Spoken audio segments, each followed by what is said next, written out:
So this is the second one. Then this is very, very important. And I have put this example also in front so that you can actually have a look at it. This is about triggers, right? So trigger is if somebody says something to you and you get reminded maybe of a past incident, that is called a trigger. So for example, if I say that some bad memory you had, maybe, and maybe I did not know that you had it and I just said it, what I never expected you to get really angry, but your mind, your subconscious mind, remember, is actually has deposited all the memories of the past. So what happens is, if anybody or any times that that thing comes again in front of you, that's called a trigger. So the most important part in really managing anger is understanding what are your triggers. That's very important. So again, I'll give you an example here, but before that, I would like to tell you how you can use this for yourself. So here, uh, this is just a sheet. You can do it in your diary. Make it simple. Just think about sometimes when you've really got angry. What are your triggers? And sometimes this comes in when you've experienced something. Sometimes you might not know your trigger also. So it's very important for you to keep on recording it, to keep on reflecting on it, and you can use these as tools to monitor and evaluate how you are. So now let me give you an example of one of my clients who used this technique, and she really found this very helpful. So for her,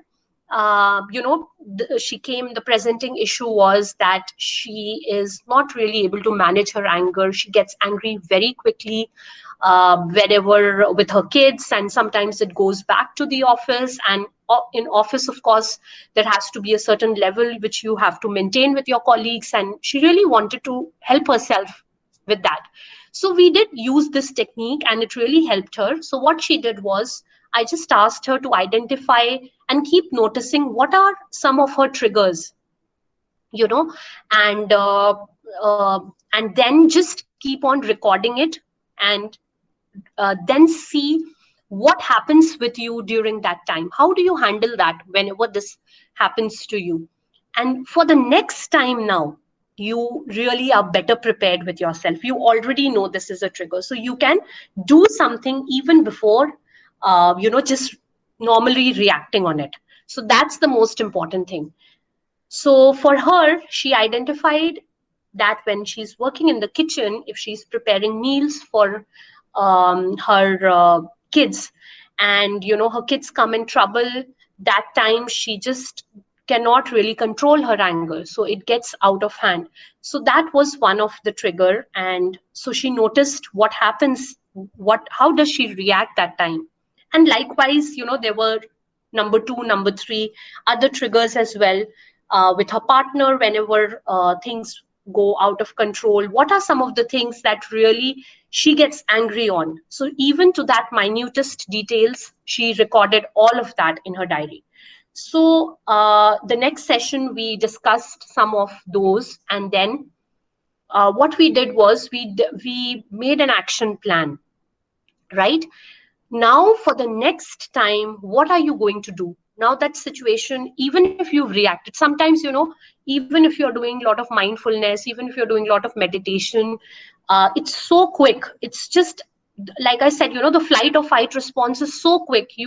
The mind is always wanting to protect you. So whenever the mind senses there is any kind of danger, or any person who is trying to kind of say something to you, you just kind of, you don't realize, it's in seconds, in a matter of seconds, and it just kind of comes.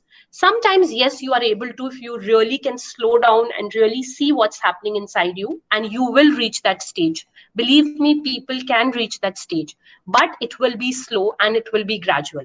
But definitely, I can promise you, if you can really see yourself going there, if you see a goal that yes, I really need to do something about it, and you start taking these small little steps, definitely I can assure you, you can see that maybe out of 10 times, 8 times I used to get angry, now it's come down to 2. And the next month, oh, I did not get angry at all. So what I'm saying is, expect gradual changes.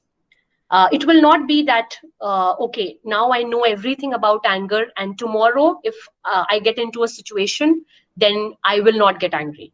No, it's not like that. It is how now you are going to take this back home, and how you are going to really apply this. You will have to do a lot of self reflection. You will have to really understand yourself. The more and more you understand yourself, the more self aware you are, uh, you will realize that you are in better control over yourself. You are in better control over your emotion of anger. So that's a short that I can promise you, you will really see that the number of times now I have started to get angry is really less.